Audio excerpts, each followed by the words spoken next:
अस्सलामुअलैकुम वरहमतुल्लाहि वबरकातुहू व्यूअर्स। रमज़ानुल मुबारक का आखिरी आशरा है, 27वीं शब है और लैलतुल क़द्र के हवाले से एक अहम बात आप लोगों के साथ शेयर करना चाहता हूँ मैं। शेखुल इस्लाम इब्न तैमिया रहमहुल्लाह फरमाते हैं कि जब रमज़ान के आखिरी आशरे में शब जुम्मा और ताक़ रात एक रात को आए तो उस रात लैलतुल क़द्र के इम्कानात काफ़ी ज़्यादा होते हैं। तो चूँकि आज शब जुम्मा भी है, 27वीं की शब भी है, तो जितनी इबादतें हमसे हो सके हम करें। कुरान करीम की तिलावत, नवाफिल वग़ैरह, अल्लाह ताला से हम माफ़ी मांगे।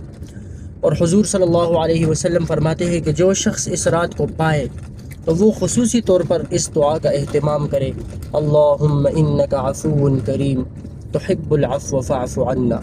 तो इस दुआ की ख़ुसूसी तौर पर हमें एहतमाम करनी चाहिए और ये पैगाम आगे लोगों के साथ शेयर भी करें ताकि काफ़ी ज़्यादा लोग इससे मुस्तफ़ीद हो सके, क्योंकि यही दो ही